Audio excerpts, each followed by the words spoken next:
Dhaka Kuala Lumpur সম্পর্ক আরও গভীর করার বার্তা নিয়ে কাল 3 দিনের রাষ্ট্রীয় সফরে মালয়েশিয়া যাচ্ছেন প্রধান উপদেষ্টা ডক্টর মোহাম্মদ ইউনূস।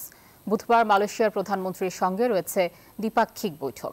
শনিবার দুপুরে রাজধানীর ফরেন সার্ভিস একাডেমিতে সংবাদ সম্মেলনে এসব তথ্য জানায় প্রেস উইং। প্রেস সচিব শফিকুল আলম জানান, সফরে শ্রমবাজার, রোহিঙ্গা প্রত্যাবাসন, গভীর সমুদ্রের সঠিক ব্যবহার, কৃষি সহ দ্বিপাক্ষিক বাণিজ্যিক সম্পর্কে জোর দেওয়া হবে। সফরে হতে পারে বেশ কয়েকটি সমঝোতা সই। 13 আগস্ট প্রধান উপদেষ্টাকে মালয়েশিয়ার ইউনিভার্সিটি কেবাংসান সম্মানসূচক ডিগ্রি দেবে। এই অনুষ্ঠানে আশা করা হচ্ছে মালয়েশিয়ার প্রধানমন্ত্রী আনোয়ার ইব্রাহিম উপস্থিত থাকবেন।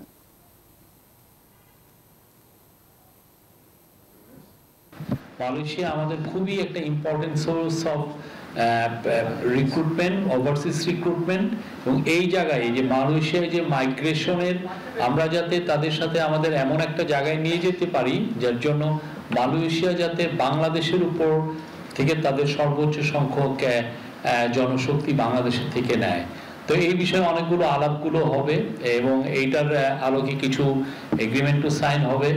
ওইখানে ফোকাসটা ছিল, মূল ফোকাস হচ্ছে মাইগ্রেশনের বিষয় আলাপ, দ্বিতীয় ফোকাস হচ্ছে ইনভেস্টমেন্ট।